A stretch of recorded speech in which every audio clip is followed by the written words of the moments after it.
Bom, pessoal, acho que temos aí um horário a cumprir, entre aspas, mas a gente não tem uma religiosidade para horário, começo, final, mas como a gente tem o hábito aí de iniciar pontualmente, vamos terminar também mais próximo disso.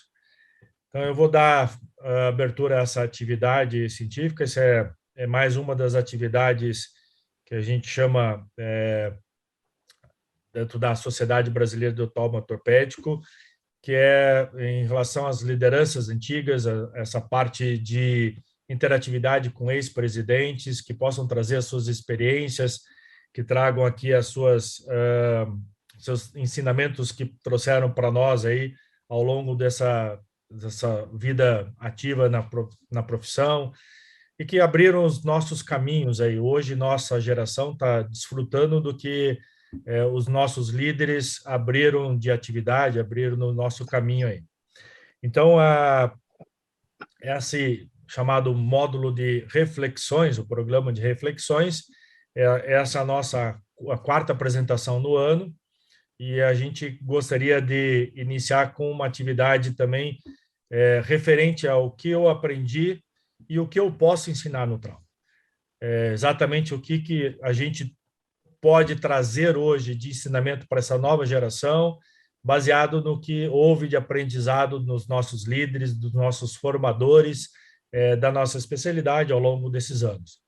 Então, eu gostaria de agradecer a participação do doutor José Hungria Neto, que vai estar aqui comigo como moderador ou provocadores. A gente vai estar debatendo esse assunto e agradecendo enormemente a presença do Dr. Roberto Canto, do Dr. Ralph Christian, que serão os nossos entrevistados, nossos convidados, para que possam aqui debater conosco, desfrutarmos da experiência deles, não só no aspecto de aprendizado e principalmente da liderança que eles formam hoje em dia e o que eles trazem hoje cada vez mais para os seus pupilos, os seus residentes, os seus especializando-os no trauma ortopédico da sua região aí.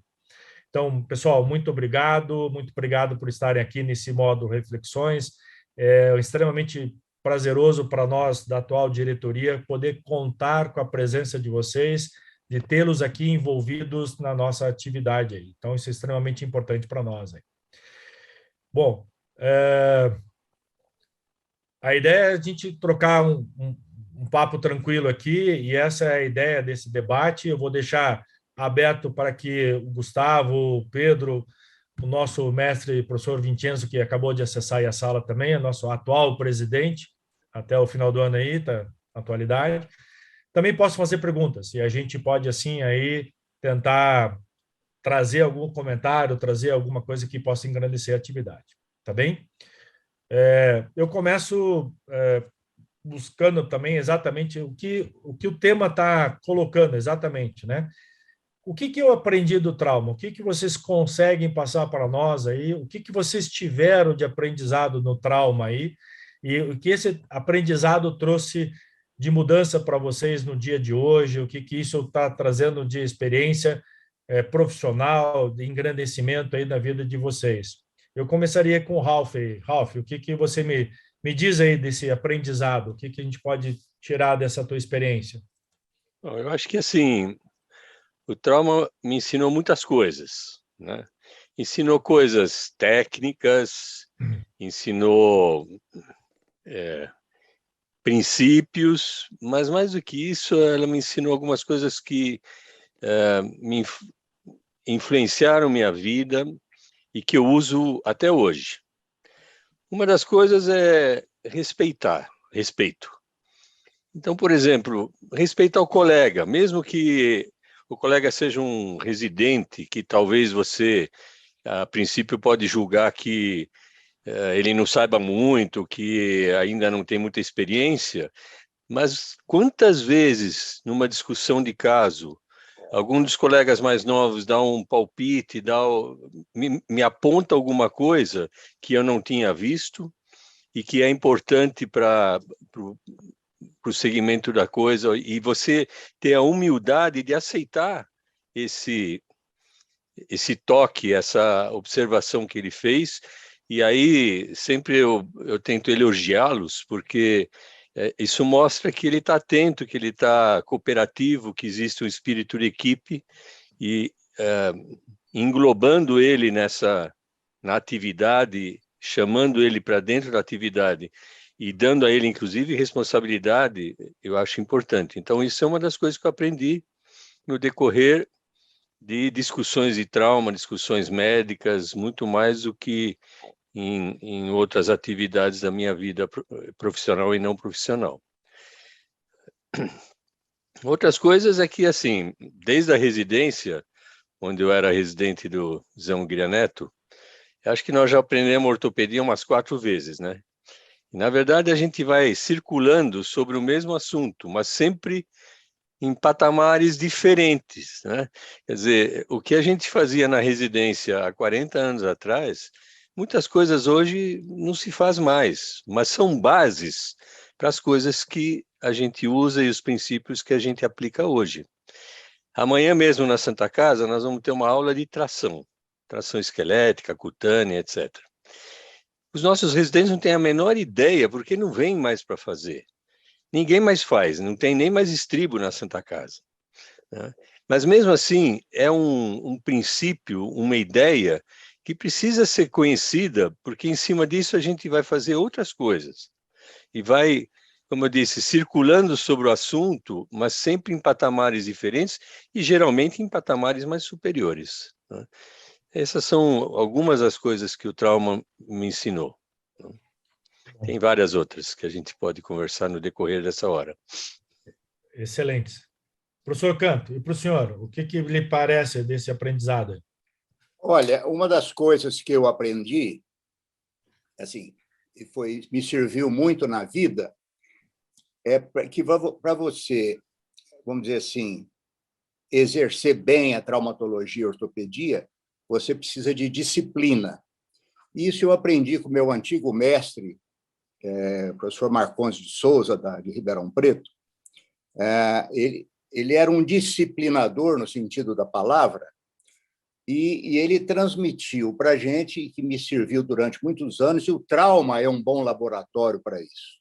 Você tem que ter disciplina para obedecer horários, você tem que ter disciplina no sentido de planejar muito bem os seus procedimentos, disciplina de como conduzir, por exemplo, um serviço para que os residentes, como o Ralph falou, se sintam valorizados e aprendam a disciplina. Essa disciplina também envolve você sempre fazer, em todas as situações, um planejamento para exercício da especialidade, um planejamento até de consultório e um planejamento principalmente cirúrgico. Então, aquela ideia de sempre entrar num procedimento cirúrgico com tudo planejado, sob certos aspectos, você começa a fazer isso na sua vida também. Então, isso aí foi uma grande aquisição que a gente adquiriu exercendo ou praticando a traumatologia durante a vida. Não é? Uma mutatis mutandis, mais ou menos como o Ralph falou, a disciplina no trato também com o paciente, com o residente, prestigiando o residente e, principalmente, respeitando, vamos dizer assim, a diferença de conhecimento, mas sempre dando voz para eles, é bastante importante isso na minha vida. Eu me lembro que, por exemplo, o professor Marcondes, nas reuniões clínicas, ele fazia questão de perguntar para todos os residentes, desde o R1, aliás, começava com o sextoanista, com o acadêmico, né, aqueles já interessados, e depois seguindo R1, R2, R3, R4, R5, até chegar, vamos dizer assim, no mais graduado do serviço. Na traumatologia, nas discussões de caso, isso me ensinou a importância de você ter essa estratificação hierárquica de conhecimento, mas com respeito, né? E é isso que, vamos dizer assim, a gente deve ao exercício da traumatologia. Bom, professor Hungria, Muito bom, Alguém, muito alguma pergunta, interessante. alguma coisa, algum comentário? Não, eu quero estender o assunto, porque o Ralph e o Canto são formadores de opinião. Eles estão ligados na vida acadêmica desde muito tempo. Então, a minha pergunta é o seguinte: a gente se forma médico, escolhe uma especialidade por vários motivos, e depois de uma certa época, você se vê com a responsabilidade de ensinar. Então, a minha pergunta, eu gostaria de saber a impressão deles, é em que época surgiu esse caminho de se voltar ao ensino e não apenas a ser um médico ortopedista tratando coisa, e quais foram as influências que eles tiveram para seguir esse caminho. Um pouquinho o Canto já falou. O professor Marcondes eu conheci e foi o primeiro professor que me convidou para dar uma aula fora da Santa Casa em 1900 e não sei quanto. E era uma pessoa diferente. Ele era respeitado porque era um disciplinador. Agora, chega uma hora que você se vê obrigado a começar a participar dos congressos, a dar aula, a ensinar, a se envolver com os residentes e com os pós-residência, os estagiários e voluntários. E como é que isso apareceu na vida de vocês e que caminho os obrigou a tomar esse rumo?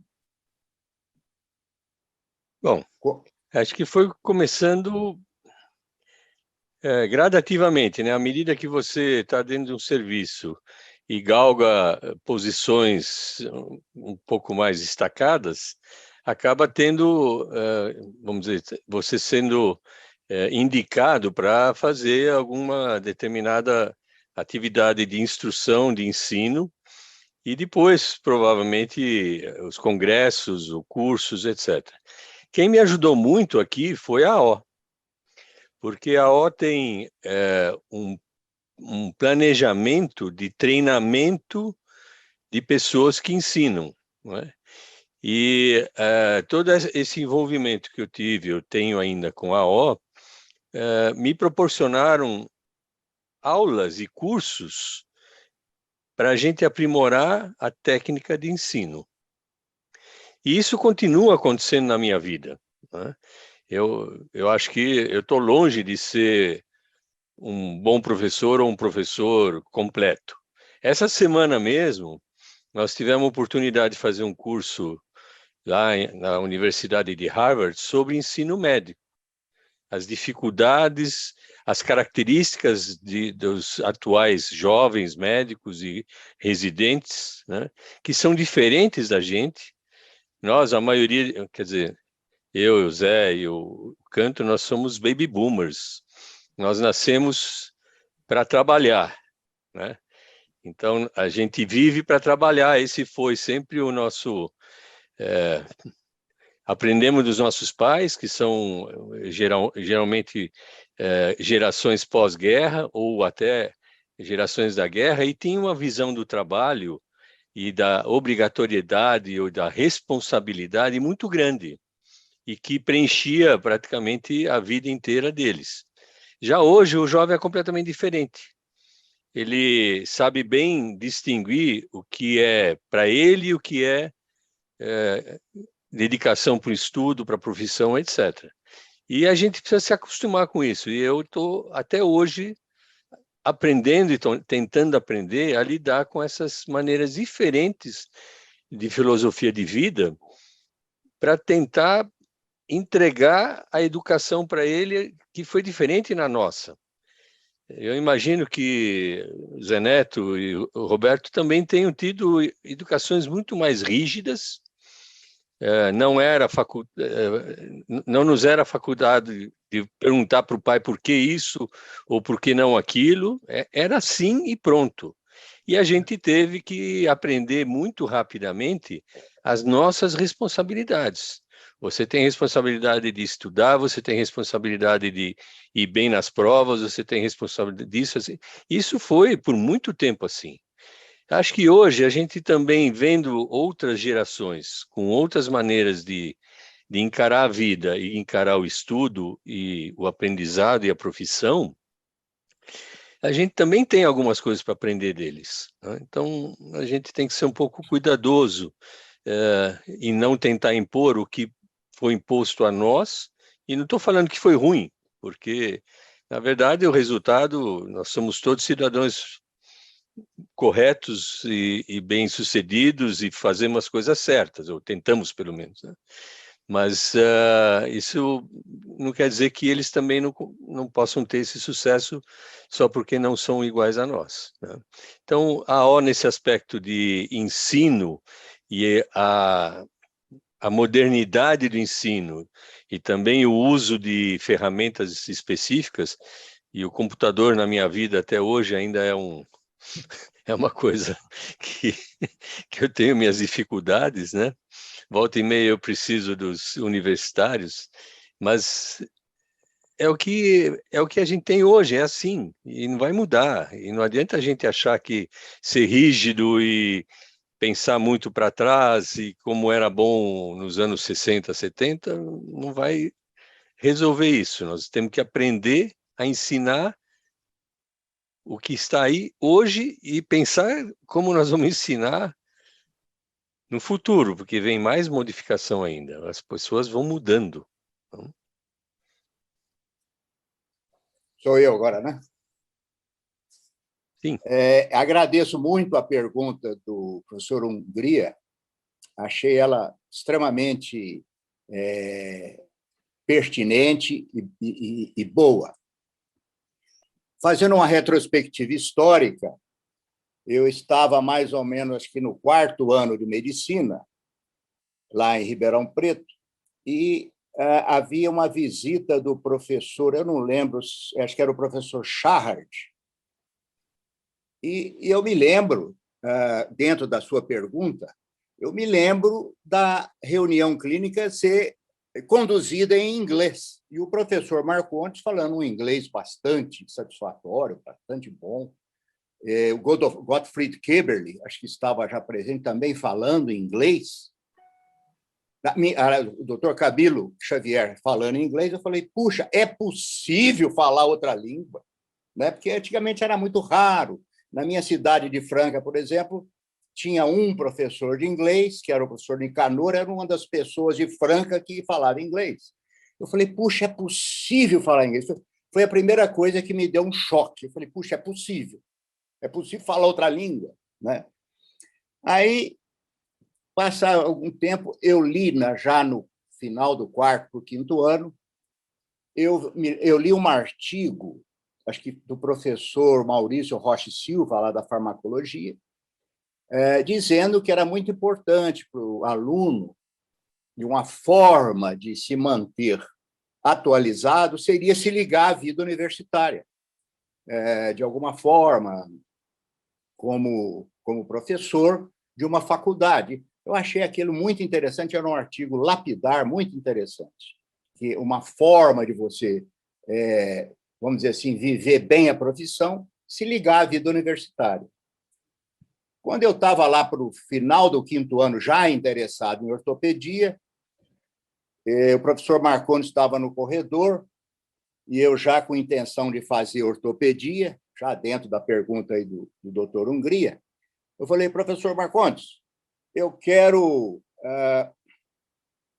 fazer ortopedia, estou bem interessado. O senhor conhece algum livro que eu possa começar a ler aí os princípios da ortopedia? Ele virou para mim e falou assim, aprende inglês. Eu falei, mas como assim, professor? Não, aprende inglês porque não tem livro interessante em português. Respondeu, saiu e foi andando. Falei, pô, eu vou ter que aprender esse negócio. E aí, no 6º ano, já interessado em ortopedia, eu prestei o concurso lá e entrei na residência de ortopedia em Ribeirão Preto. Época em que estava começando o mestrado em Ribeirão Preto. Mas não tinha mestrado em ortopedia. Havia começado um mestrado em cirurgia geral. Eu cheguei para o professor Marcondes e falei, professor, eu estou com vontade de seguir a carreira universitária. Como é que eu faço aí para concorrer ao mestrado. Ele falou, você está com vontade de fazer o mestrado? Eu falei, estou. Só que não tem de ortopedia. Matricula no mestrado de cirurgia geral, que nós vamos montar um curso para você fazer. Aí eu entrei, comecei a fazer os cursos, defendi minha tese de mestrado em 1974, já estava adorando a especialidade, e logo o professor já me encaixou na vida universitária também, e esse foi, vamos dizer assim, o que me motivou a carreira universitária, que foi num crescendo de, vamos dizer assim, de paixão por ensinar e por participar da vida universitária, principalmente no ensino dos residentes, mas com esse embrião que começou lá, vendo um professor inglês numa reunião nossa, e depois entrando no mestrado e seguindo a carreira depois. Mudei, depois de alguns anos, para Uberlândia, para já participar ativamente da residência, mas esse foi o embrião lá atrás que me despertou para a vida universitária e para o ensino da ortopedia para os residentes, que estou até hoje aí no barco, né, ensinando por esse embrião que começou lá numa aula de inglês em 1968. Muito bom. É isso. Excelente. Deixa eu puxar o assunto, assim, baseado no que o Ralph colocou ali antes, em dois aspectos. Primeiro, o fato de ter uma aula de tração esquelética, e o segundo aspecto que ele colocou em relação de que, às vezes, o computador é o nosso problema. Nós estávamos aqui tendo dificuldade com o computador de acesso de alguns colegas. Então, essa modernidade, né, esses avanços, eles melhoraram, óbvio, isso é claro e evidente, mas trouxeram também para a nossa geração mais antiga, talvez, ali um pouco de dificuldade. Então, a gente tem que lidar com o nosso treinamento, a nossa aperfeiçoamento, e, ao mesmo tempo, ter que ensinar o pessoal, a geração nova, em cima dessas coisas que, para nós, também são novas, né? E aí, a pergunta que eu faço para os dois ali, vou inverter, vamos começar pelo canto dessa vez. O que eu fiz, o que você fez no passado, ele não serve mais em absoluto, deixou de existir, como o Ralph falou, não se faz mais tração esquelética, aquela coisa toda, ou esses conceitos que viraram extremamente importantes hoje, eles são muito base desse conceito de treinamento, de ensino, de conhecimento, é muito conceitual, mas também ele se torna um processo de, talvez, de treinamento de habilidade, de melhoria de skills, né?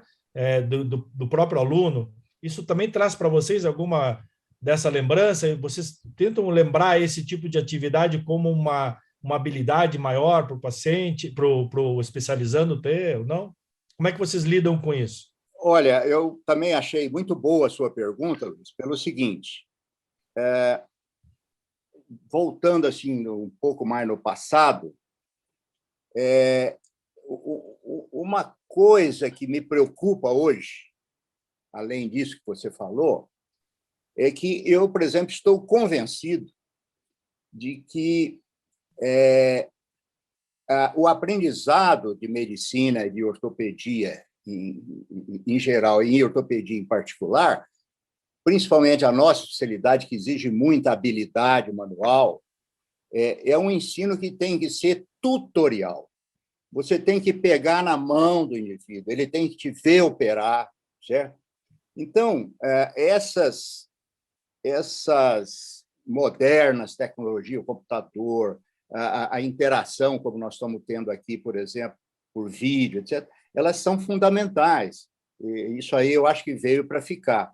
Agora, o que me preocupa muito, assim, me preocupa bastante, é você, como eu tenho visto, principalmente na minha região, algumas situações em que vai se substituindo o ensino tutorial às vezes, por uma aula de vídeo, né? Então, isso realmente é preocupante, porque não se aprende a ortopedia só com as modernas tecnologias. Elas são uma ferramenta espetacular, mas nós não podemos esquecer e não podemos abandonar o ensino tutorial, né? Você falou, o Ralph falou de uma aula de tração. Você pode ver 15 filmes de tração, mas se você não vê ali o indivíduo aplicando uma tração, né? Se você não, vamos dizer assim, combinar essas modernas ferramentas que hoje nós temos disponíveis com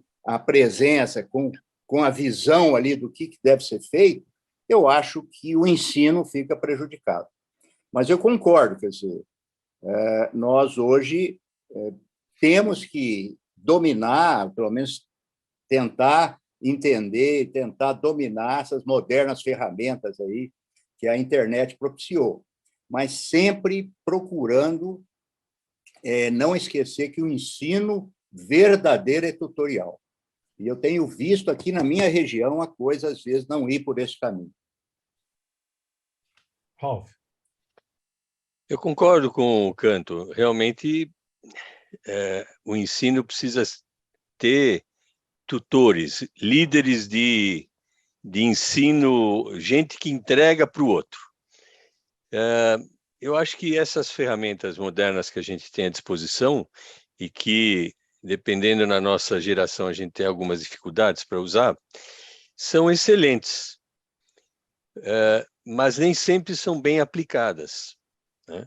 Então, recentemente, numa discussão, foi discutido o uso de simulações. Então, aqueles bonecos de simulação para aprender a entubar, para aprender a drenar um tórax, para fazer determinado procedimento, etc. Então, só ter o boneco, que muitas vezes são ferramentas caras e que muitas faculdades não têm, mas é interessante que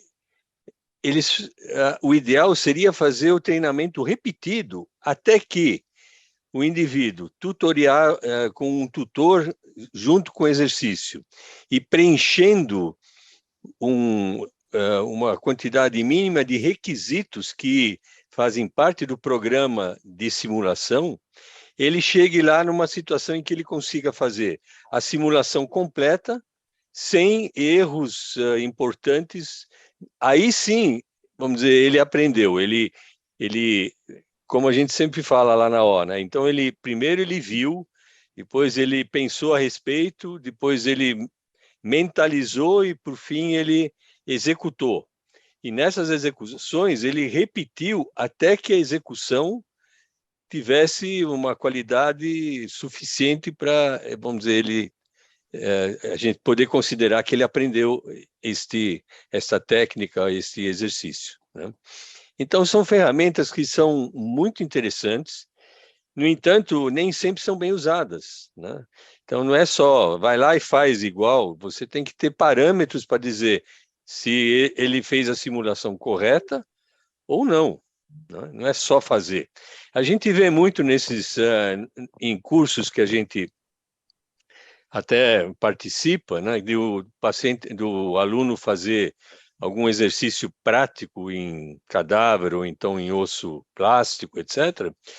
E na verdade a gente não impor a ele cuidados mínimos ou objetivos mínimos que ele tem que preencher para dizer que ele foi bem ou fez o exercício adequadamente, né? Então, acho que a gente poderia, por exemplo, nos cursos que a gente usa esta metodologia, aprimorar fazendo a exigência mínima do que ele precisa fazer. Às vezes é com um tempo que ele tem que preencher, ou as manobras, ou os exercícios e o resultado. Então, voltando à situação de ensino moderno, a geração atual não pega mais livro, nem tem livro. É tudo no computador, é tudo no telefone. E a gente tem que, na verdade, atingi-los através destas modernidades, né? Nós ainda temos um monte de livro aí, ó, tá cheio de livro na minha biblioteca, né? Na verdade, eu ainda estudo por livro, porque foi assim que eu aprendi, mas eles não estudam por livro. Você pode perguntar para qualquer residente que hoje tem, sei lá, 25 anos, 26 anos, eles nasceram jogando videogame, rapidamente incorporaram o telefone e o computador E eles têm os livros, eventualmente, online, né, em algum arquivo lá que eles leem, e também, ou no Google, né? Então, a gente tem que pensar nessas evoluções que para nós foi de um jeito e que para eles vai ser um diferente. E quando eles forem professores, eles vão ter outros problemas, porque a futura geração, as futuras gerações também vão evoluir. E eles precisam pensar nisso. Recentemente, numa discussão, foi pensado assim, numa escola qualquer. Então, faz-se o programa de escola, tem todo lá o programa do ginásio, não é, da escola de tal ano, tal ano, tal ano, para preparar alunos como nós estamos preparados hoje. Mas, na verdade, a gente tem que preparar eles para quando eles forem profissionais e adultos, né? Então, nessa escola normal que eu estou, por exemplo, meus netos ou meus filhos foram. Então, nunca é difícil pensar, mesmo na nossa faculdade, as nossas faculdades, elas deveriam estar pensando como é que vai ser o médico daqui a 10, 15 anos, 20 anos. E tentar aprimorar o ensino para este médico que vai ser profissional daqui 15 anos ou 10 anos, quando ele acabar a residência e tiver já alguns anos de experiência. Então, esse é um grande desafio nosso. Extremamente puxado, é um desafio bem árduo para se resolver, né? Acho que essa é uma dificuldade que a gente vê muito dos residentes atuais. Às vezes eu tenho algumas discussões com os meus residentes, exatamente porque me disseram, o residente chega e diz, internou aquela fratura de tíbia e eu vi no VUMED lá um vídeo de como colocar uma placa, mas eu quero entrar e fazer essa cirurgia. Mas nunca abordou, nunca fez, nunca colocou a placa, eu nunca vi manobra de redução, mas eu vi o vídeo. Então eu acho que o vídeo é da maneira, entendeu? E aí você senta para mostrar, não, mas o parafuso, onde é que é o primeiro parafuso? Onde é que tem que ser o segundo parafuso? Onde é que você faz a compressão? Onde é que você não faz? Aí isso não estava no vídeo, né? Então eles acham que é perfuração e apertar parafuso, como se fosse manobra simples, né? E Professor? aí, Luiz, aí volta na grande preocupação que eu tenho visto, não tem jeito de ensinar medicina sem ser tutorial, não adianta. Quer dizer, você pode ter a melhor ferramenta do mundo, se você não vê a cirurgia ali e vê os truques, os passos da cirurgia, eu não entendo como é que possa ser ensinado, não entendo. Então, é isso Acho que aí, esse é um conceito... você definiu o problema. Acho que esse é um conceito extremamente importante. Eu sou muito criticado no meu serviço porque eu não deixo o residente operar só por causa do vídeo, porque achou a cirurgia. Então, eu entro, eu gosto de participar, eu sou rato de hospital, digamos assim, né? E literalmente eu pego o bisturi, eu pego o perfurador do residente, porque a minha ideia é, como o Ralph falou, bom, a cirurgia é tal, então tá, então nós vamos marcar. Às vezes você tem 2, 3 no mesmo dia, então tu vai entrar comigo. A primeira cirurgia eu faço por completo, você olha.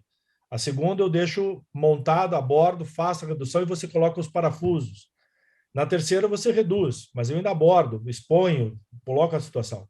E ele tem que ver, ele tem que visualizar isso. Acho que isso é importante, esse tutorial, essa maneira de você ensinar. Não precisa pegar na mão, mas ele precisa ver e ver a tua dificuldade, ver a habilidade, ou ver o treinamento, a manobra que é feita. Isso é a melhor maneira de aprender, né? Isso que eu aprendi assim. Me lembro dos meus professores aqui em Passo Fundo, me lembro do Alonso fazendo isso, e isso que me trouxe o aprendizado, a maneira como cada um faz essa atividade, né? Isso é extremamente importante. Professor Hungria, algum comentário? Sim, eu quero estender o assunto porque eu estou achando muito interessante essa mudança de forma de aprendizado, de estudo das gerações mais novas. Não é fácil nós lidarmos com ela. De qualquer maneira, como o Canto disse, eu acho que todo mundo concorda, na medicina, e especialmente na traumatologia, não dá para ensinar em boneco. O importante é o cara saber o que vai fazer e por quê. Não é que tem que pôr um parafuso, mas por que esse é primeiro do que o outro? Tem que ter uma base de conhecimento antes. E eu vou fazer uma pergunta, e antes de perguntar, eu vou dar um exemplo que foi da minha vida. Eu tive 5 pessoas que foram fundamentais na minha formação e no desenvolvimento do meu modo de ser. O primeiro foi o professor Prado, que foi meu chefe, eu fui residente dele, que era uma pessoa extremamente estudiosa. Ele lia tudo o que aparecia, tinha um conhecimento fora do normal e discutia com todo mundo qualquer assunto. O segundo foi o professor Bartolomeu Bartolomei. Ele não era professor, era um cirurgião de uma habilidade manual extraordinária. Você vendo ele operar, você via que isso não se aprende em manual. Você pode desenvolver a característica, mas alguém tem mais do que outros. Terceira pessoa que foi muito importante foi meu pai, porque ele tinha disciplina e tinha um respeito com o doente, que era uma coisa que marcava. O quarto foi o Carvalho Pinto, porque ele tinha o dom da oratória. E o quinto, que foi meu mentor, uma pessoa que eu tenho uma admiração profundíssima, foi o professor Villeneuve. Com ele eu aprendi a dar aula, aprendi os conceitos da traumatologia. Então, juntando essas 5 pessoas, me ajudaram a formar a minha personalidade. E a pergunta que eu transfiro para os nossos colegas, o Ralph e o Canto, é justamente essa. Quais foram e por que as pessoas que foram fundamentais no seu desenvolvimento para chegar até onde vocês estão atualmente? A mim foram vários, né? Primeiro, meu pai que me ensinou disciplina, né? Desde criança, era uma tônica forte na família das pessoas serem disciplinadas. Isso me ajudou muito na profissão, porque, como o próprio Canto já mencionou, disciplina é um fator importante, a organização da sua vida, para você realmente conseguir fazer as coisas adequadamente e ter bons resultados. O segundo foi um professor de biologia, professor Tabor, um senhor já de certa idade, mas com entusiasmo pelo ensino e um entusiasmo pela biologia que era contagiante, mostrando que quando você gosta e ama e tem entusiasmo com o que você faz muito bem. Então, isso também é uma coisa importante que me influenciou bastante. Na vida acadêmica, alguns outros professores me mostraram alguns caminhos. Na residência, Zé Hungria Neto foi um guia para mim, né? Eu agradeço isso a você, Zé. Você me ensinou muitas coisas sem saber que você me ensinou, né? Então, isso também é importante. Só estar presente, só mostrar como faz, ou eu observar você fazendo, foi, na época da minha residência do aprendizado, foi importante. E, por fim, o meu chefe na Alemanha, que mostrou a valorização de técnicas, mostrou o que era importante, a disciplina e a organização no trabalho e o planejamento. Foi lá que eu comecei a entender o que era planejamento, reunião pré-operatória, reunião pós-operatória, o que deu certo, o que deu errado, por quê. Então, isso também foi um passo decisivo na formação de como eu trabalho, como eu vejo e como eu progrido na traumatologia hoje em dia. Bom, a história, vamos dizer assim, das influências na minha vida começa bastante tempo antes, com a minha mãe. O meu pai era um contador, batalhava, era um sujeito que me ensinou muita coisa, mas a minha mãe, eu me lembro dela ao longo da vida com um livro na mão. Ela falava assim, se você conhece, se você sabe ler bem e interpretar, você dificilmente vai ter solidão. Era uma frase que ela gostava de fazer. Uma outra pessoa também na minha cidade, Franca, foi um médico que era cirurgião geral, amicíssimo da família, cujo pai era o principal amigo da minha família, do meu pai, chamava Ângelo Presotto, recentemente falecido, e era um indivíduo que, formado no Rio de Janeiro, nas ciências médicas, ele tinha uma vida que eu falava, puxa, é a vida que eu quero ter. Ele tinha uma condição econômica bastante razoável. Um belo dia, ele gostava muito de arte, ele pegou, fechou o consultório e foi para a Itália estudar arte 1 ano. Eu falei, puxa, que beleza, que coisa maravilhosa, encerrar 1 ano a profissão e contratou um frade. Eu falei, puxa, eu acho que eu vou ser médico. Vou ser médico. Na faculdade, eu tenho os 3 grandes mestres que me influenciaram muito. O professor Marcondes, um disciplinador assim daquela escola antiga, rígida, mas era um indivíduo que tinha um conhecimento clínico extraordinário, né? O professor Camilo era, vamos dizer assim, a contraparte disso aí. O professor Camilo Xavier, um indivíduo espetacular no sentido de humanidade, de calma, também um excelente médico ortopedista, e me ensinou a importância da afabilidade, de como tratar bem o paciente e, principalmente, de como fazer uma cirurgia bem planejada. E, por fim, o Gottfried Keberle, também já falecido, que era um indivíduo de uma memória extraordinária, e foi meu preceptor durante a residência, e eu acreditava, na época, que era difícil um indivíduo conhecer tanto ortopedia quanto ele. Todas as vezes que alguém apostava qualquer coisa em ortopedia, perdia, porque ele ganhava, vamos dizer assim, no conhecimento. Então, essas pessoas que me influenciaram muito na vida. O professor que me recebeu na Inglaterra, o professor Bob Owen, que seria, então, fora as 5 pessoas que eu conheço, ele me ensinou muita coisa, principalmente a importância de você também ser afável, de você tratar bem as pessoas e, principalmente, sempre fazer o seu tratamento cirúrgico com conhecimento de causa. Ele já entrava em qualquer cirurgia sabendo minuciosamente tudo que ia fazer. Também o professor Robert Owen, também falecido há uns 2 anos. Foram essas pessoas que, vamos dizer assim, marcaram a minha vida no rumo aí da ortopedia, e ao qual eu sou extremamente grato a todos eles. Posso só complementar, Luiz? Claro. Eu fiz de propósito esse comentário, essa pergunta, porque todos nós recebemos muitas influências dos que nos precederam, dos mais velhos, dos que nos ensinaram. E isso vai sendo agregado na nossa personalidade. E mais que isso, eu acho que é fundamental a gente saber reconhecer esse suporte que nós tivemos, às vezes involuntariamente, mas são pessoas que acabaram guiando a nossa vida.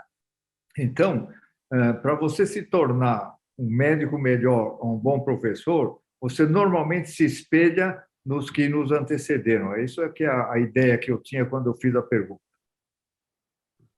Ô, Luiz, eu posso fazer um pequeno comentário? À vontade. O senhor é a estrela da noite. Há 2 semanas, nós tivemos em Ribeirão Preto, me convidaram para fazer lá 2 palestras num encontro que teve lá da Universidade de São Paulo, organizado pelo Fabrício. Então, nós fomos lá. E eu, no final das minhas 2 apresentações, eu coloquei um slide do professor Marcondes e do professor Camilo Xavier, e uma frase do Geoff Adams, um professor americano, que dizia o seguinte: o mestre se liga à eternidade, porque nunca a gente vai saber quando cessará a sua influência. Eu achei uma frase lapidar, e exatamente vem de encontro ao que o professor Hungria falou. Quer dizer, o mestre real, aquele que te influencia fortemente, ele se liga à eternidade. Porque até hoje eu tenho coisas que eu aprendi com o Marcondes, não é? Então, está ali no inconsciente ou no consciente que eu aplico no meu dia a dia, né? E isso aí eu já apliquei em muitos residentes. Já residentes falaram: professor Canto, o que o senhor me ensinou até hoje tem muito valor, né? Tem muita coisa. Então, eu acho que essa frase define a pergunta do professor Hungria. O mestre se liga, aqueles que te influenciaram, se liga à eternidade, que a influência dele pode ser infinita, através das seguintes gerações. Excelente, interessantíssimo isso.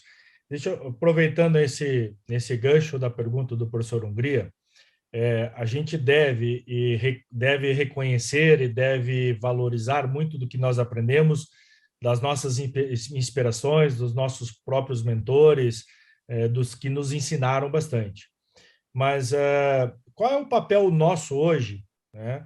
Qual é o papel de vocês, principalmente, na continuidade desse ensinamento? Na forma de quem seguirá ensinando, né? Da formação de pessoas que serão os nossos substitutos, na manutenção do serviço na Santa Casa, na manutenção do serviço em Uberlândia. Eu gostaria de chamar a atenção isso, porque isso é uma coisa que foi um pensamento do professor William Melageiro na presidência no passado, e este ano está sendo concretizado pelo Vincenzo. O Vincenzo liderou a sociedade brasileira esse ano de uma forma magnífica e está trazendo para a semana que vem, todos já sabem disso, dos nossos members only, na semana que vem, nós teremos um curso de liderança, né? O Vincenzo conseguiu trazer convidados internacionais e está sendo oferecido para membros da Sociedade Brasileira de Ortopédica, 50 jovens expoentes, membros da sociedade, para que façam esse curso de liderança. Então, a pergunta que eu faço é exatamente para vocês, isso que o Vincenzo está trazendo, apoiado pelo Zé Otávio, nosso próximo presidente de 2023, qual é a importância da formação desses líderes, além de ensinar, além do treinamento da habilidade traumatológica? Qual é a formação desse líder, né? A formação desses novos mentores? Porque a gente vai ter que dar espaço, a gente precisa de que alguém cresça também, nós não podemos ser eternos e impedimos o crescimento dos novos para que dê sequência dos nossos serviços, dos nossos treinamentos. Então, eu queria saber, começando pelo Ralf, qual a importância e como lidar com essa liderança, com essa formação de novos líderes, novos mentores, novos expoentes aí que possam trazer maior pujança para a sua Santa Casa, por exemplo. Bom, eu acho que para qualquer líder é importante ele construir o seu segmento, né? Ele sabe que qualquer líder sabe que ele não vai ser líder eternamente. Então, eu na Santa Casa me preocupei com isso bastante cedo, né?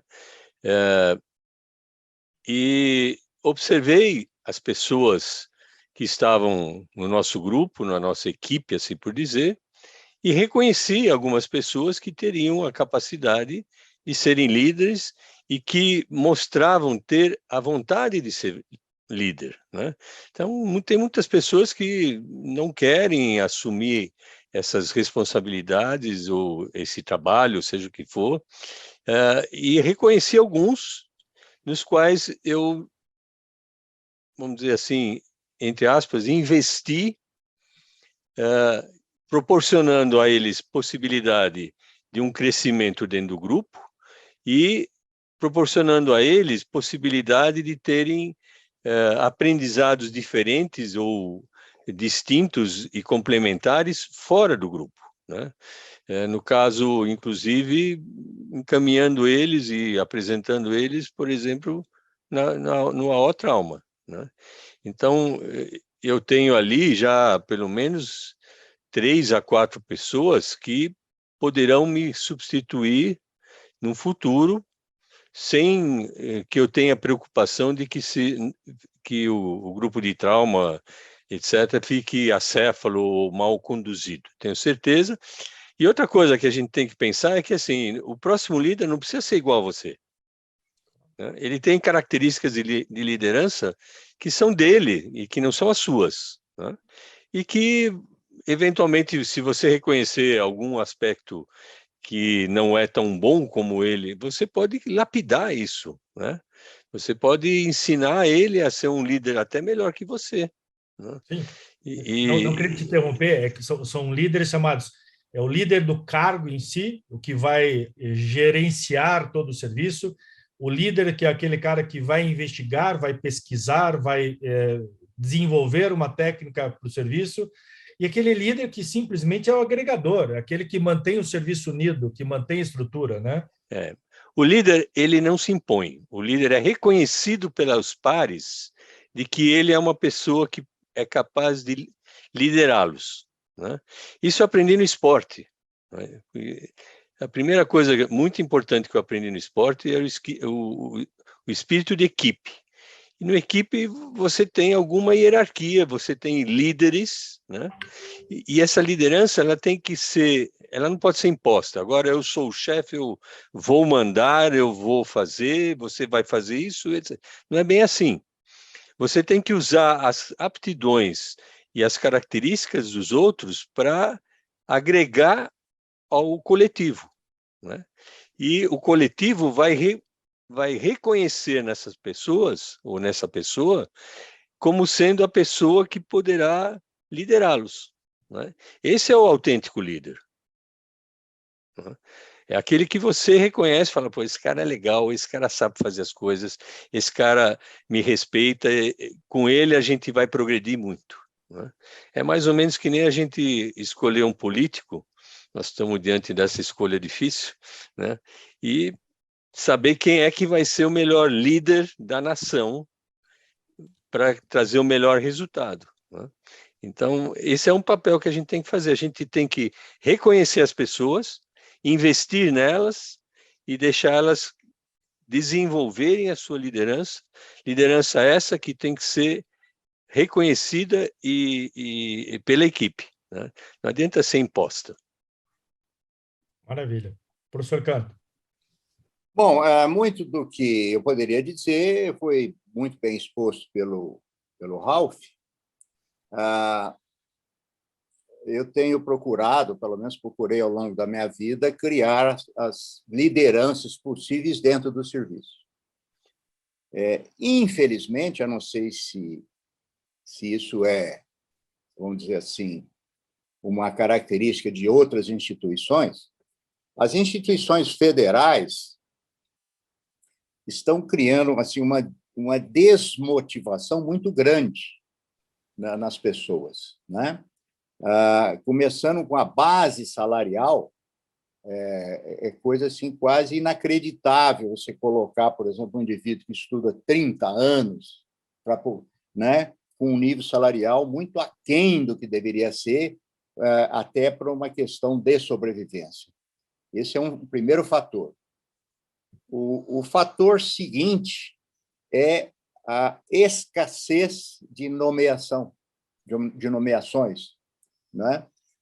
Eu vou dar um exemplo. O nosso departamento chegou a ter 70 professores, era unido o departamento de cirurgia com ortopedia. Hoje nós temos 15. Nós chegamos a ter 11 professores na ortopedia, hoje nós temos 3, né? Eu não sei se isso é uma política já planejada de longa data. Isso, de certa forma, prejudica essa escolha de lideranças que o Ralph muito bem definiu, para você poder pensar realmente aquelas pessoas que você acha que têm condições de liderar.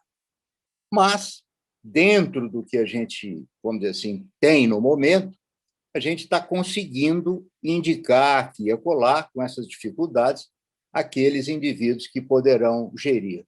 Mas me preocupa sobremaneira o futuro, nesses dois aspectos. Há um esvaziamento muito grande da universidade e, vamos dizer assim, o atrativo salarial, tá? O atrativo salarial é um fator vamos dizer assim, de desestímulo muito grande. Nós já tivemos lideranças que poderiam estar aí já em pleno exercício, que simplesmente abandonaram, porque falaram, não é possível eu continuar aqui nessa instituição, sendo que eu não vou poder ter condições mínimas de sobrevivência minha e da família. Eu peço assim, desculpa por esse quase desabafo, mas realmente é uma situação extremamente preocupante, porque eu não sei aonde vamos chegar, né? E se você tem um plantel grande de professores, normalmente você vai ter ali indivíduos que despontarão como líderes naturais naquela situação. Mas se você, de repente, fica com pouquíssimos, né, você aumenta muito esse grau de dificuldade. Espero que, num futuro breve, se inverta essa situação que está fazendo, vamos dizer assim, uma situação extremamente complicada para as universidades federais. Sim, essa é uma outra vertente dessas situações hoje em dia, envolvimento, comprometimento, até por questão financeira, né? Despende de muito tempo para um retorno financeiro muito baixo. E essa geração mais nova, ela pensa num retorno mais rápido financeiro, né? Ela não tem um planejamento, né? Como vocês colocaram, todos vocês colocaram degrau por degrau na sua vida construído ao longo do tempo, né? A geração mais recente aí, ela pensa ultrapassar de 2 em 2, de 3 em 3 degraus, né? Eles não sobem passo a passo, eles vão saltando de vários e vários degraus. Essa é uma dificuldade maior. Eu vou até complementar. Pois não. A nossa geração realmente até sofreu com bases salariais baixas. Até hoje, ninguém de nós aqui em faculdade fica rico ou resolve sua vida, né? E aqui vale a paixão pelas coisas que a gente faz, que fala mais alto do que o contra-cheque no final do mês. A geração nova tem visões diferentes, né? Primeiro, ela tem uma reserva do seu tempo e da sua energia para as coisas dela, que ela gosta de fazer. Então, quantas vezes você encontra um residente ou um colega mais novo e fala, olha, eu não vou poder te ajudar na cirurgia da madrugada porque eu tenho uma festa para ir, eu quero ir na festa e pronto, né?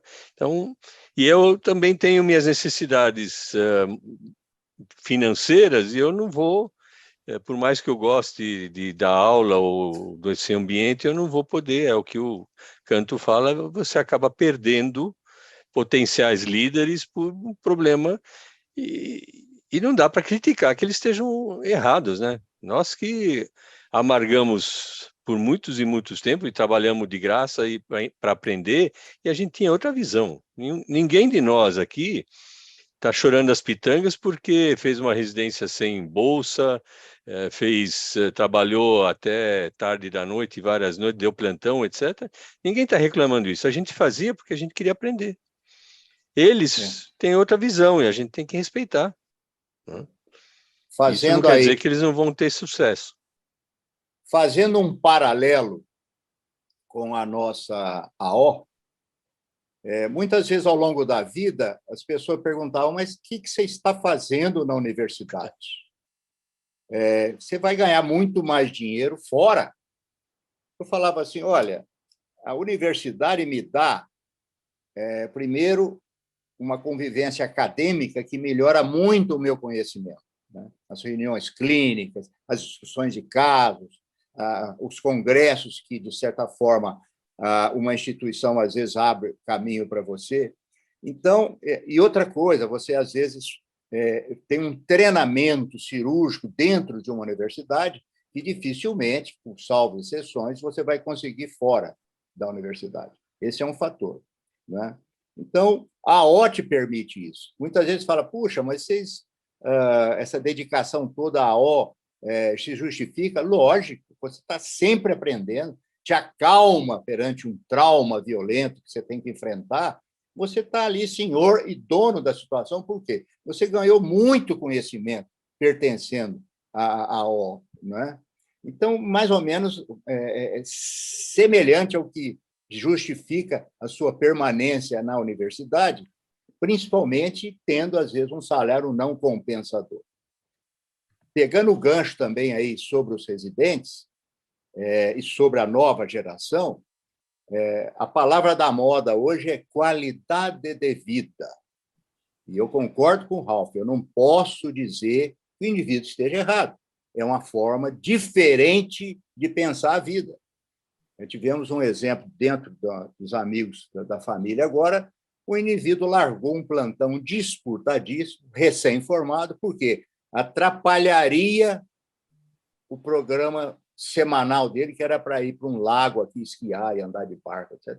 A mãe, desesperada, falou, mas você não pode largar esse plantão que foi conseguido com muito, vamos dizer assim, dificuldade. Ele falou, não, no fim de semana é para mim ir para o lago, esquiar e andar de lança. Isso aí eu não abro mão. Quer dizer, e eu me lembro em Ribeirão Preto que a gente subia para fazer as reduções de colhas 8 horas da noite, fazia uma fila de velhinhas com fratura de colhas, a gente reduzia e punha gesso 8 da noite. Por isso que chamava residência. Por quê? Você morava no hospital, não tinha horário, não tinha coisa nenhuma. Mas não estou dizendo que estejam errados, é que nós vamos ter que enfrentar isso aí da melhor forma possível. Não adianta você ser contra ou a favor, isso é a realidade do momento. Infelizmente. Senhor Hungria, algum comentário sobre Pois essa questão? nós estamos numa encruzilhada. Nós tivemos a nossa formação, desenvolvimento, nosso modo de ser formado, de estudar, de trabalhar. Atingimos um nível de professor razoável para a maioria das pessoas. E agora nós temos que enfrentar uma geração que pensa completamente diferente, age diferente. A minha pergunta para o Ralph e para o Canto é se eles têm alguma ideia ou sugestão de como nós devemos agir para conquistar esse pessoal e fazê-los, torná-los ortopedistas bons, não o que fica só no celular vendo o diagnóstico do Google e o tratamento em geral. Como é que nós temos que, se é que de alguma maneira, nós temos que agir para encantar esse pessoal e conquistar para eles se dedicarem de uma forma mais, talvez, um pouco mais intensa do que eles têm feito atualmente. Tem saída isso? Encantar é uma palavra legal para isso, né? Você precisa mostrar, é que nem aquele meu professor de biologia que me mostrou como era importante gostar do que você faz, né? Amar, ter entusiasmo pelo que você faz. E é difícil transmitir isso é espontâneo. Ou a pessoa olha uma fratura e fala, nossa, que legal, eu quero tratar essa fratura, eu quero fazer isso, quero fazer aquilo. Agora, outra coisa que a gente tem que fazer é ensinar eles a pensar. Porque, assim, isso foi um aprendizado difícil para a gente, né? Porque muitos de nós nós fomos alfabetizados decorando as coisas, né? Depois, com o tempo, nós fomos aprendendo a pensar, a raciocinar. E hoje em dia, quando eu faço as discussões de caso, eu não fico exigindo, eu quero saber qual é a classificação, eu quero saber o que você está enxergando e como você pensa em resolver todos esses problemas. Então, essa visão de raciocinar e ficar observando o raio-x, a tomografia, o paciente, entender tudo para depois elaborar, por exemplo, uma das coisas que eu estou tentando ensinar a eles, isso, na minha opinião, todas as gerações vão precisar aprender, é raciocinar, elencar o que você está vendo de problemas e depois procurar soluções para esses problemas. Então, ter uma ordem, uma disciplina dentro de como planejar e resolver esses problemas. Então, na verdade, assim, a gente vai precisar incorporar essas novidades, senão a gente não vai atingir, não vai conseguir entregar a educação que a gente gostaria de entregar para esses novos, vamos dizer, novos alunos, assim por dizer. Realmente, a mudança vai ter que ser nossa, e é difícil. Ela é bem difícil, essa mudança que vão exigir de nós para a gente conseguir atingi-los e encantá-los e despertá-los para que eles tenham o conhecimento e a capacidade de resolver os problemas. E eles têm, né? Porque hoje você vê a juventude trabalhando nas startups e desenvolvendo coisas maravilhosas que eu não sei desenvolver e acredito que a maioria da minha geração não sabe fazer isso, nem pensou em fazer, mas eles sabem fazer. Então, eles também vão aprender a fazer uma boa haste de fêmur, uma boa fratura de joelho, e vão ter no futuro ferramentas que nós não temos, ou se temos, também não sabemos usar direito, né?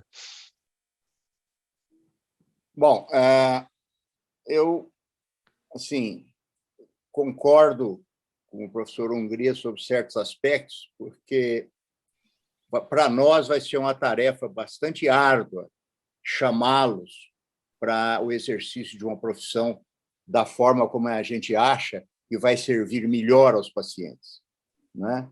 Eu procuro também, por exemplo, nós temos uma reunião em que a gente discute todos os casos de fraturas complexas na segunda-feira, e eu tento ensiná-los no sentido de mostrar, por exemplo, o que uma falta de planejamento pode acontecer com aquele paciente, né? Por exemplo, será que esse fêmur recebe uma haste, se nós temos a menor desse diâmetro, e se esse canal... Tá? Mostrando sempre vamos dizer assim, as consequências que pode acontecer de você não planejar, de você não conhecer as complicações. Agora, eu sou muito cético no sentido de que a nossa geração, para fazê-los pensar mais ou menos como a gente pensava, vai ser muito difícil.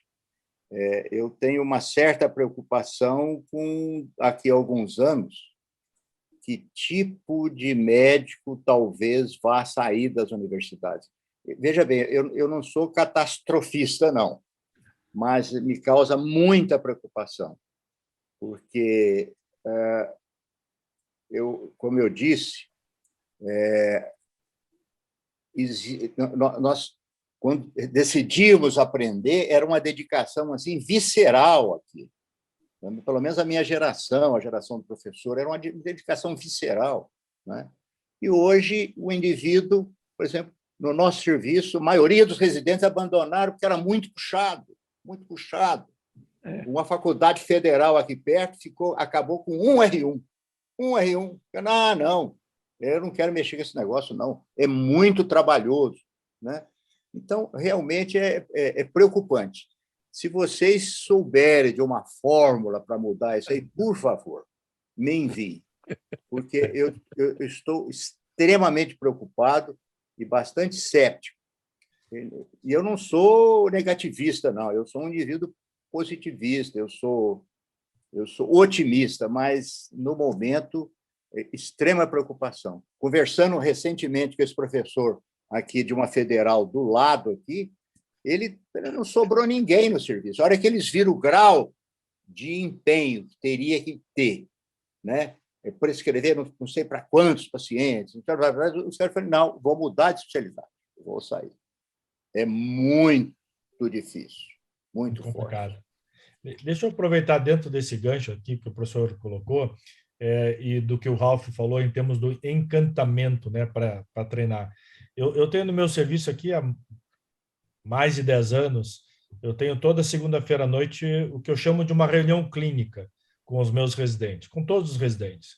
Toda segunda-feira à noite o auditório está reservado no meu nome, eu faço isso com eles há mais de 10 anos. E no começo eram aulas, literalmente eram aulas, e eram aulas de horas, ensinando diapositivo, aquela coisa toda clássica. Depois, isso foi perdendo encantamento, a gente foi percebendo que mudou, foi mudando para discussão de casos clínicos, se perdeu esse encantamento, a gente foi discutindo casos, mas a gente conseguia uma pizza para poder fazer o aluno ficar até o fim para comer a pizza. Daqui a pouco a gente foi incrementando com alguma coisa a mais, e hoje... Cerveja. Não, cerveja não. Não sou tão liberal assim, né?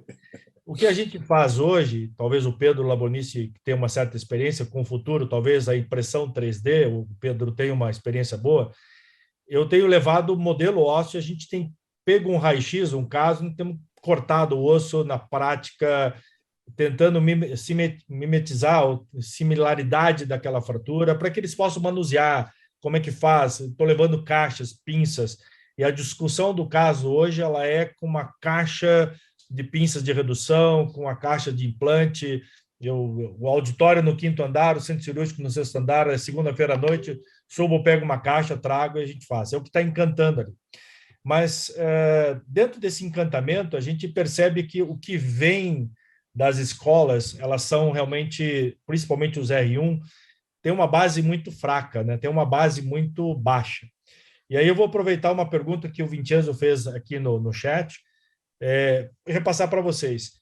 Qual é o papel que vocês acham que a Associação Médica Brasileira, os Conselhos Regionais de Medicina, a SBOT, a nossa Sociedade Brasileira de Trauma Ortopédico, ou qualquer outra associação de médicos, aí possa influenciar nessa educação, seja na graduação ainda dessa nova geração, ou mesmo na formação, no ensino desses especializandos no trauma ortopédico? O que vocês acham que as sociedades poderiam ajudar? Ralf. Eu acho assim que algumas sociedades deveriam ser controladoras de qualidade. E se determinada instituição de ensino não tem capacidade de entregar a educação necessária, mínima, ela tem que atuar para fechar. Então, falando em português bem claro, tem faculdades que deveriam fechar, tem residências que deveriam fechar, porque não entregam suficientemente. A gente pode até analisar por que não entregam, né? A maioria das vezes é porque não tem muito interesse de quem está ensinando de entregar realmente alguma coisa suficientemente boa, né? Então, essa é uma das tarefas da sociedade.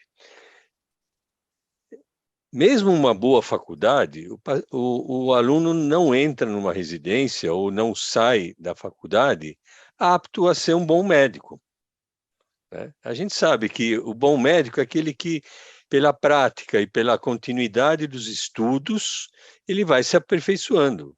Eu, quando saí da faculdade, era um zero à esquerda, né? O doutor Hungria brincava na posição dos meus fios de Kirchner, lembra? Lembro. Não conseguia acertar Não um onde eu acertava queria. um. Né? Então, e mesmo com a faculdade melhorando muito, dificilmente eles vão sair, por isso que tem a residência, né? Porque todo mundo, tanto os egressos da faculdade como os professores e as sociedades, perceberam que precisava ter mais treinamento, como não dava para ter um treinamento amplo, geral de faculdade, tem especialidades e você segue fazendo um treinamento bem específico numa determinada área.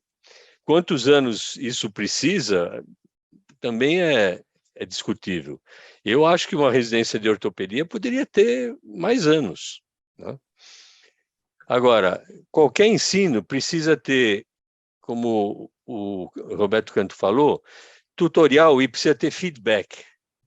Feedback para o aluno, para o que aprende, né? E feedback para quem ensina, para saber se ele está conseguindo ensinar suficientemente ou entregando adequadamente o que ele precisaria, o que ele considera que precisa ser. Daí, inclusive, hoje em dia é muito moderno no ensino, você, como professor, ter tutoriandos também, alguém te tutoriar, falar, olha, faz assim que você acha que você vai melhorar, conseguir um objetivo melhor com o seu aluno, etc, etc. Então, eu acho que as sociedades poderiam investir nisso. Existem sociedades ou entidades ou instituições que foram criadas e cuja principal função é controlar a qualidade mínima das coisas, de escola, de faculdade, de residência, né? E a gente tem que ser objetivo, ou melhora ou fecha. E a outra coisa é a quantidade de médicos e especializandos, que também é uma coisa que, não pensando numa reserva de como é que chama? Reserva de mercado, mas Ah, como é que você vai ensinar não sei quantos mil egressos de faculdade com as residências? Aí abre a residência e o residente é mão de obra barata, mas não aprende nada, porque ninguém ensina nada para ele, é complicado, né? Então, tem várias irresponsabilidades nesse curso, do que estão acontecendo hoje em dia. professor Bom, Canto. tentando responder a pergunta do Vicenzo, eu acho o seguinte, as sociedades de trauma, a SBOT, o CRM, não têm poder fiscalizador, né? Vamos dizer assim, uma coisa muito parecida com isso é o exame TEOT, que é uma coisa, vamos dizer assim, útil, mas não muda vamos dizer assim, a sorte de quem não passa no exame. Ou seja, não passou, ele não tem o título da TEOT e continua trabalhando da mesma maneira. E uma coisa muito interessante, vocês veem que a gente não experimenta e não usa as experiências de outros lugares. O relatório Flexner dos Estados Unidos, no começo do século XX, a coisa chegou a tal ponto, eu acho que até menos do que acontece no Brasil atualmente, chegaram à conclusão que não era mais possível a quantidade de médico, a qualidade que existia, e saíram fechando praticamente 80% das faculdades. Então, respondendo ao Vicenzo, o seguinte, eu acho o que a gente pode fazer dentro das nossas possibilidades no que nos tange, tentar ensinar aquele residente bem, aquele aluno bem. Agora, o restante que não está sob o nosso controle, nós não podemos fazer nada.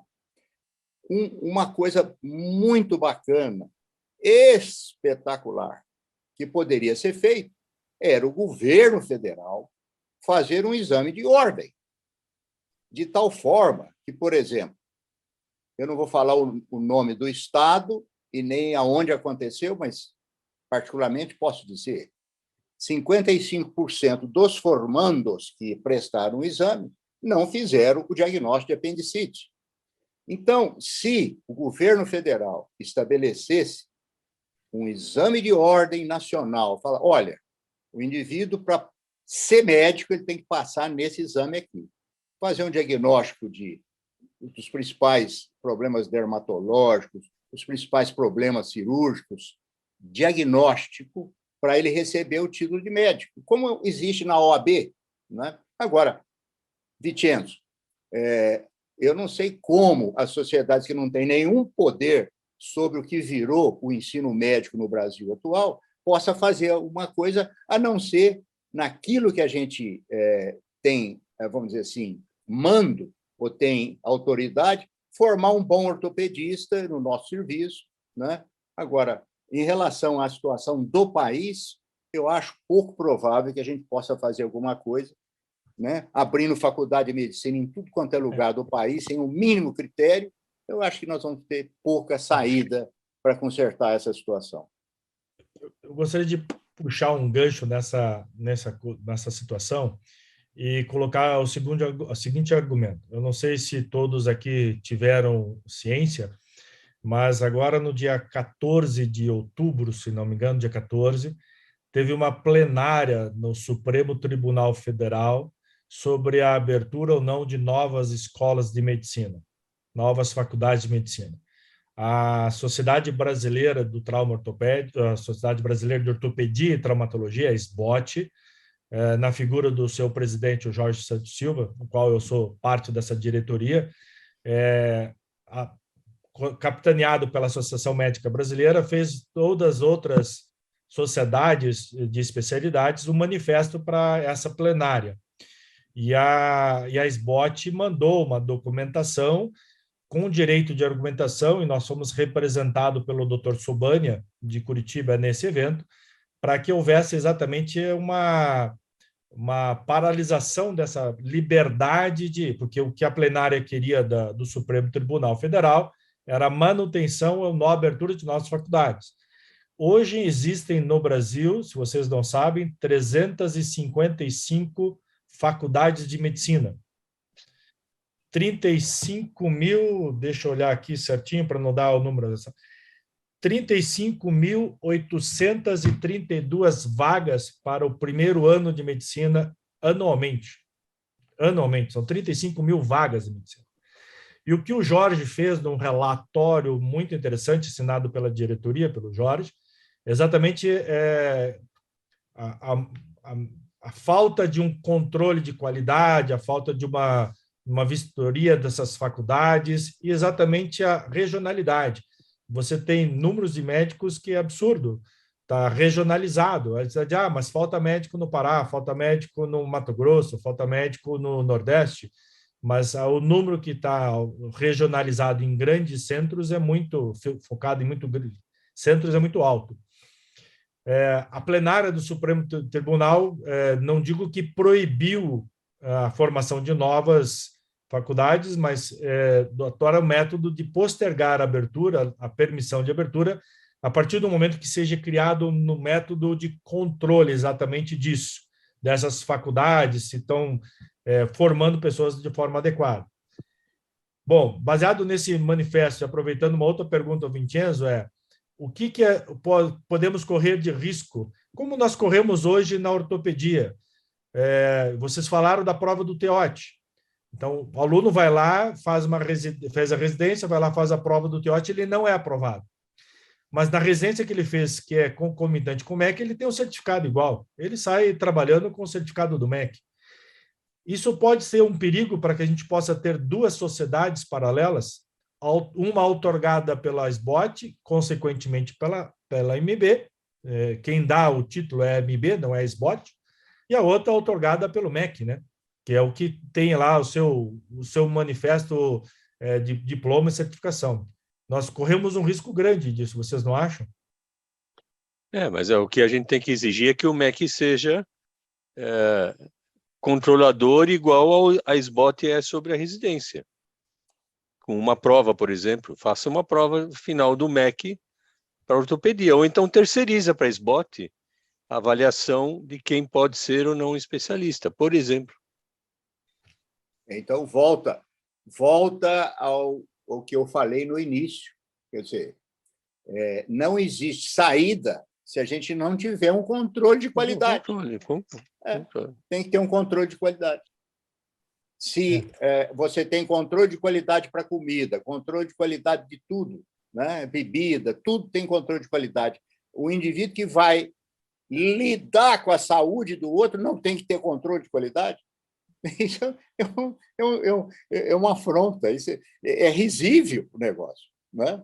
Não tem cabimento. Agora, eu acho que a SBOT fazendo o seu exame da TEOT, né? Eu acho extremamente importante, eu acho extremamente útil. Agora, nós temos também um problema educacional. Você acha que alguém que vai consultar um ortopedista no Brasil olha se o indivíduo tem o TEOT ou se ele é do MEC? Ele não olha isso. Ele vai no médico, se ele é bonzinho. Se tem Facebook, se está no... Se está lá no Facebook, se ele está nesse sentido. É isso aí. Então, eu acho que, talvez, uma batalha que deveria ser travada pela SBOT, pela Sociedade de Trauma, por todos nós, é instituir, não vamos dizer nem exame de ordem, porque isso aí pode assustar, um controle de qualidade. Como é que é esse controle de qualidade? O cara demonstrar um mínimo de conhecimento, né, para poder exercer a medicina e depois a ortopedia. Não vejo outra saída. Agora, qual o poder político da SBOT, da Sociedade de Trauma, do CRM, né? Isso aí é que complica a situação. Mas eu acho que a única saída, é você ter controle de qualidade. E depois, automaticamente, vai se fechar o quê? As faculdades que visam apenas lucro, que é o que está acontecendo atualmente no país. Sim. Eu li um artigo interessante, semana retrasada, sobre a relação entre respeito à população e a qualidade do médico. Porque é um desrespeito à população você autorizar a exercer medicina gente que não está preparada, né? Então, isso também são aspectos que os políticos deviam ver, né? Que há interesses em ter uma massa de médicos e ninguém está preocupado com a qualidade, mas está todo mundo preocupado em ter uma massa grande de ávidos para trabalhar na medicina e ganhar pouco, né? E aí, com a verticalização de trabalhos de seguradoras e convênios, etc., nós vamos ter em breve médicos trabalhando por muito pouco nos hospitais e nos plantões, etc., e nós vamos ter médico dirigindo táxi, porque não tem colocação profissional. Vamos ter tudo isso, como já vimos ter em outros países, inclusive. Agora, a quantidade de médico formado por ano, e o governo está absolutamente equivocado, que o Brasil não precisa de tudo isso. Sim. Uma outra coisa que poderia ser instituído, e que eu falo há muitos anos, e que a gente vê direto em todas, assim, muitas instituições, é o indivíduo, às vezes, principalmente dos órgãos financiadores de saúde, passando aí até pelo próprio SUS, o indivíduo fala assim, tal hospital executaram 200 cirurgias. Haveria que ter, se fosse uma coisa séria, um controle de qualidade sobre essas 200 cirurgias, como existe, por exemplo, nos Estados Unidos. Não é? Desses 200, quantos sararam? Não adianta você fazer 500 cirurgias e também não ter um controle de qualidade. E isso aí seria um ciclo virtuoso para melhorar a qualidade do atendimento. Porque não adianta você falar assim, o Estado X fez 2.000 cirurgias. Quantos pacientes se recuperaram através do tratamento? Isso é uma coisa, para mim, extremamente óbvia e que não é levada em consideração, não é discutido isso aí. Você, vamos dizer assim, aferir o grau de eficiência dos tratamentos que existem na nossa profissão. Sim, concordo plenamente. Professor Hungria, algum comentário sobre esse aspecto, algum outro ponto a falar? É um aspecto difícil não só de avaliar, como de encontrar solução. O caminho ideal, no meu ponto de vista, seria controlar a formação de médicos. As faculdades que não formam médicos bons vão sendo penalizadas, precisa fechar. Não há necessidade de formar 35 mil médicos por ano, porque não tem emprego. Isso é uma cadeia, um ciclo que só vai piorando. Quer dizer, forma um monte de médico, forma mal médico, emprego mal pago, subemprego e a qualidade do atendimento para a população vai caindo. E quem é prejudicado é a população. Na verdade, o nosso objetivo é tratar bem os doentes e não tratá-los de qualquer maneira, independente de maus resultados que são inerentes à profissão, mas a quantidade de maus resultados em sucesso é muito grande. Então, tem que controlar a faculdade, tem que controlar a residência, tem que controlar o médico formado, e tudo isso é legal falar, é bonito, mas é muito difícil implementar essa solução se não houver vontade política lá em cima. Só as sociedades, APM, SBOT, Sociedade de Trauma Ortopédico, sozinhas não vão ter força para conseguir um resultado realmente positivo. Consegue uma outra coisa, mas uma melhora na formação e na qualidade do formando, isso aí tem que vir de cima e começa com as faculdades. Acho que essa frente parlamentar da medicina que foi criada e está sendo renovada, alguns novos políticos que foram eleitos aí, acho que tem uma chance de que a gente possa ter um sucesso quanto a isso, né? Quem faz parte da comissão executiva da SBOT sabe dessa aproximação do MEC. O MEC tem um interesse de ter essa controladoria no seu formando, no seu especializando. Cogita até de utilizar a própria prova do TEOT, da SBOT, como uma forma de avaliação. A questão é financeira, né? Quem é que vai pagar a inscrição desse formando, desse especializando que é puramente MEC, para fazer com que ele obrigue, vai dar a formação para essa situação aí, né? Pessoal, por mais que o assunto esteja ótimo, esteja excelente, extremamente agradável, a gente tem um horário para cumprir. Nós temos aí, já ultrapassamos um pouco do nosso horário, e eu gostaria de fazer um encerramento aqui com algumas mensagens que vocês pudessem passar para nós aí, dos pontos especiais aí, o que vocês tirariam de resumo sobre o que aprenderam, o que gostariam de continuar ensinando, o que é importante para essa nova geração continuar aprendendo e que possa ensinar a todo mundo. Eu gostaria que vocês pudessem fazer um take-home message aí para a gente poder passar esse pessoal que está nos assistindo aí, por favor. Ralph.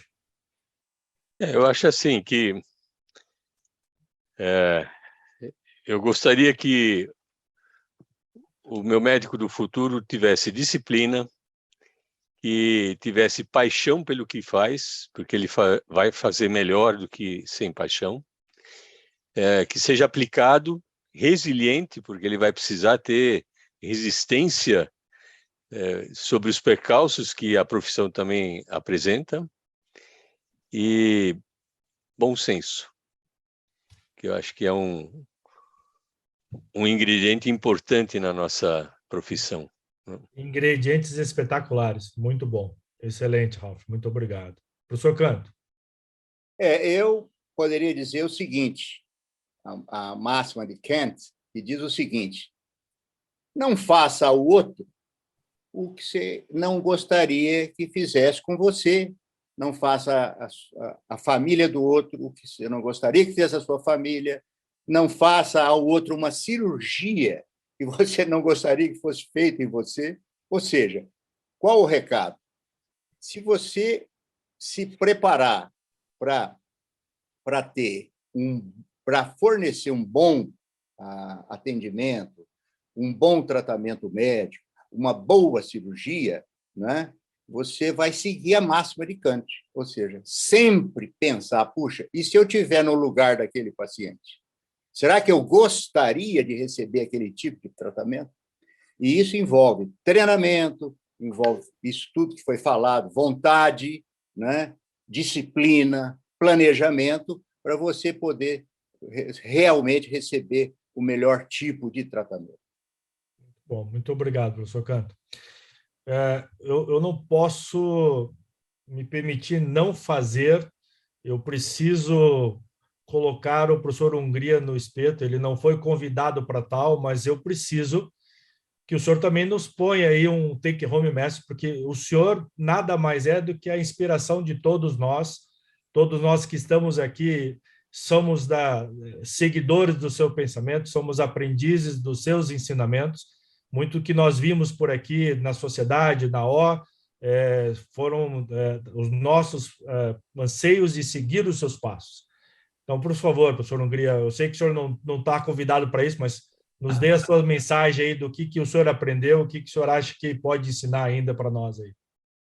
Muito obrigado pelas palavras, pela gentileza de vocês, dos colegas.